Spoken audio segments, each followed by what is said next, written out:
बहिर्भूत संपत्ति ठूल अभियोग केन्द्रापड़ार अतिरिक्त civil supply officer Pradeep Mohapatra गिरफ। भुवनेश्वर और कटक में दुईटी बिल्डिंग रही। ट्विन सिटी रे रही दुईटी दामी फ्लैट। रेड बेले 850 ग्राम सुना 2 कोटी 86 लाख टंकार जमा राशि और 1,21,000 टंकार नगद कैश जबत होईछि। गतकाली तांको घर और ऑफिस समेत एककालीन 5टी स्थान रे रेड होइथिला।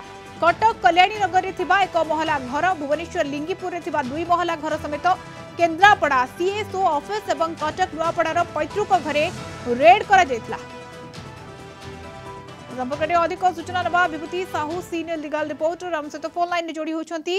विभूति शेष में गिरफ होती अधिकारी जनक देखु मधुस्मिता प्रदीप कुमार महापात्र जे एसपीएसओ अच्छा केन्द्रापड़ा गिरफ करिछि विजिलेंस एवं आय बहिर्भूत संपत्ति ठूल अभियोग गिरफ्तारी करा जायछि एवं जहाँ तांकर वर्तमान पर्यंत जना पड़ी 2 कोटी 86 लाख टंकार से जमा रखिछंती तांकर निवेश रही सहित नगद 1,21,000 टंका तांका पाखरु मिलिछि एवं विशेष भाव कटक भुवनेश्वर रे 2टी घर 2टी कोठा तांकर एवं कटक भुवनेश्वर रे 2टी दामी प्लॉट मध्य रही तो 850 ग्राम सुना अलंकार पाखरु मिली ए सर्च जारी रही।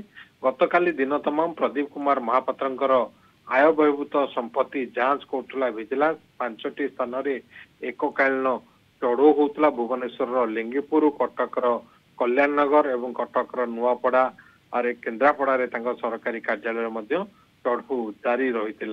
ये गोटे बड़ धरण सफलता ओडिशा विजिलेंस को जे ACSO assistant civil supply officer केन्द्रापड़ार प्रदीप कुमार महापात्र आय बहिर्भूत संपत्ति ठूल करथिले एवं अनेक समय लांच नेबार अभियोग नायर रही। गतकाली दिन तमाम चढ़ाऊ पर आज जिते आय बहिर्भूत संपत्ति पाखर मिली विशेष भाव 2 कोटी 86 लाख टंकार जमा रही तथ्य पाई विजिलेंस आज गिरफ कर। मधुस्मिता बिल्कुल विभूति जमी आप सूचना दूसरी गिरफ कर भाव में तथ्य सामना को आसला जो गिरफ करने पड़ा। विभूति आगामी समय विरोध में आईनगत प्रक्रिया किभली भाव में जारी रहिबो? निश्चित रूप से आप जानते विजिलेंस गोटे एक्टिव मोड रे रही विजिलेंस प्रदीप कुमार महापात्र एसीएसओ ना रे मामला रुजु कर vigilance cell row case number 8/2024 रे ए मामला हेछि एवं तांको गिरफ करा जायछि। आज अपराह्न रे तांको कोर्ट चालान करा जिवो एवं आपण जानिछन्ती जे विजिलेंस एक्टिव मोड रे कार्य करछि। जो अधिकारी जो ऑफिसर लांच नौचन्ती सेठी ट्रैप होछि नचे तांको जो माने विरोध रे अभियोग आसुछि तांकर आय बहिर्भूत संपत्ति जांच करा जाउछि एवं आय बहिर्भूत संपत्ति जांच करी तांकर चढ़ऊ करी तांकर केते टंकार आय बहिर्भूत संपत्ति ताहा देखुचन्ती।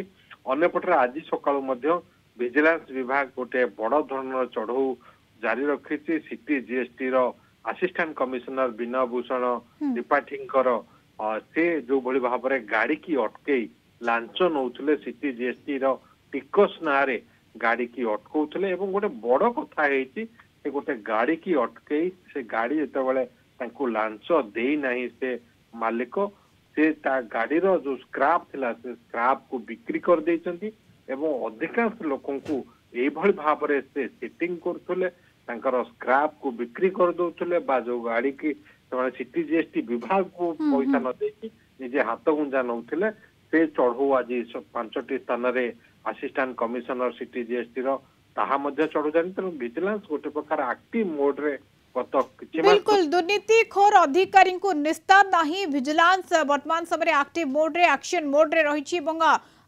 विभिन्न अधिकारी सरकारी अधिकारी माने वर्तमान समय विजिलेंस जालरे पड़ुछंती एवं जेमती आपण सूचना दउथिले जे प्रदीप महापात्र गिरफ होइछंती तांको विरोध रे आईनगत प्रक्रिया मध्य जारी रहबो। एपटे विजिलेंस जालरे मध्य city and GST assistant commissioner रहिछंती तेणु वर्तमान समय दुर्नीतिखोर अधिकारी ये गोटे बड़ जदि कहबा कार्यानुष्ठान होउछि एवं विजिलेंस जालरे पड़ुछंती बड़ बड़ अधिकारी। धन्यवाद विभूति आपन सूचना विभूति साहू सीनियर लीगल रिपोर्टर जोड़ी होते सविशेष सूचना।